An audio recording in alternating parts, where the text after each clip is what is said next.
a heart leader, in a simple way to describe it, feels to me that it has these values and virtues of love at the center.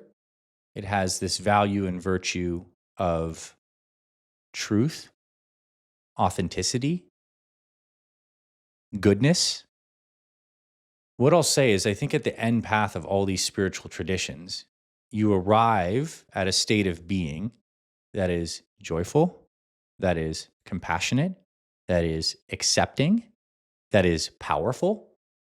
And that seems like just the derivative, like where you get when you get to know yourself, you experience your vastness. You fall into trust and realize that things are unfolding in a way that you are supported like divinely.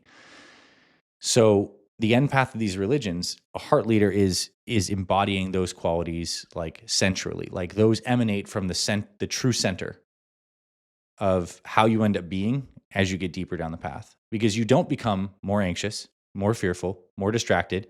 You become more present, more loving, more joyful. Why is that? It's just the way it is. It's just how it is. It's just like truly the design.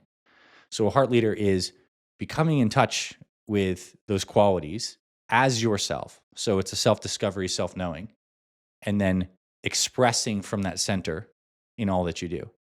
And maybe the contrast to a heart leader might be like, you could say a mind leader, but I don't want to villainize the mind. It's the interface tool that we have. It'd probably be like an ego leader. Yes. It would be, yes, it would be an ego leader, which means your motivations would not be coming from this internal central place of goodness and love that you don't have to spend any energy generating. It's just, it's there. It's the isness. It's coming. It's always full. But from the egoic perspective, it is rooted in a painful, twisted narrative, a lack of something that led you to overcompensate, being trapped in some kind of illusion of anything in the world, grabbing sex, grabbing money, grabbing more, which is always rooted in some feeling of scarcity.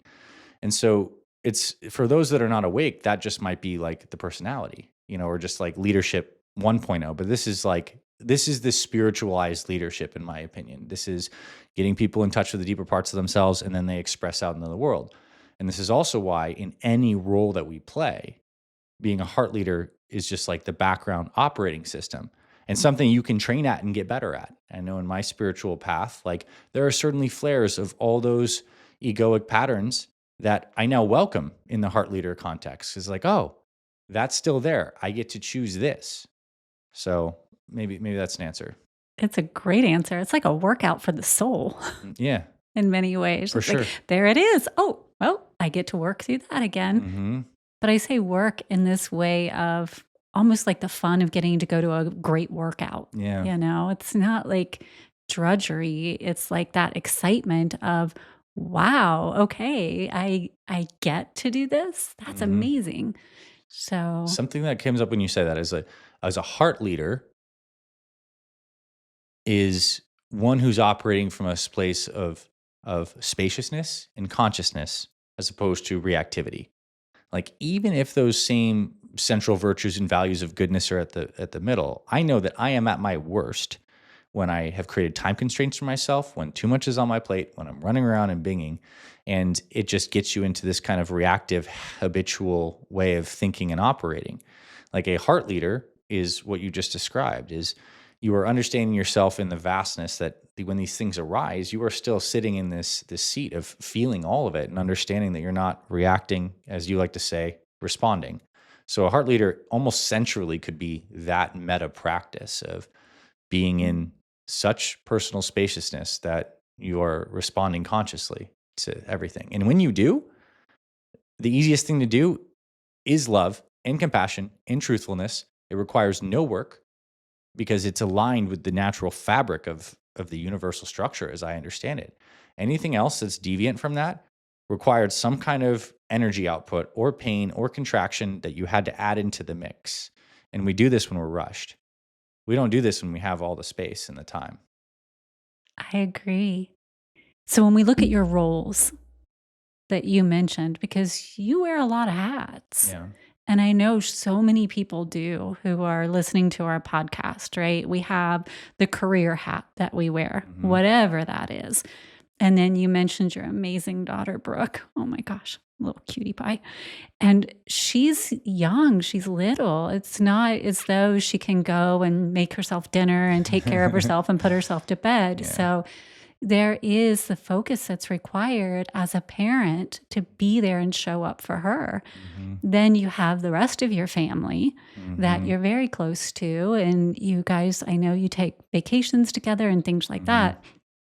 So you have all of this that's in motion on top of a social life, on top of, Hmm. consistently educating yourself as you Hmm. do as a doctor. So how do you show up in each of these segments and all of the hats that you wear and be a heart leader? Because there's like tactical, practical things Hmm. that people are like, how do I do that? My Yeah. kid's crying and I'm at work and I'm failing Yeah. everywhere around. For sure. And this is like the art of living and Right. the art of like high performance living in the sense that you have a lot of things on your plate and you want to infuse them with love and excellence. I think that one of my main superpowers is that I've cultivated decades of great health. And I want to say that as a blanket statement. Like when you get healthier cardiometabolically, when your cells are vibrating with more life energy, your capacity to handle more goes up substantially. And so does your actual functioning of your brain, your intellect is a big important factor. So anything that you can do to move into high quality nutrition that is creating energy in your body without the symptoms of crashes or gas or bloating or inflammation, like nail that, good. I also think the circadian rhythm is so important, which means yes, total number amount of sleep, but I would also say for a heart leader, the routine on bookends of sleep, heading into sleep and waking up from sleep. And I think that there's probably a lot of optimization for people in the nighttime transition out of the day into the subconscious period of the sleeping and the processing, setting up for the next day. So there's a rhythm that we can certainly go into deeper there, but that container of health, I think, is the first thing.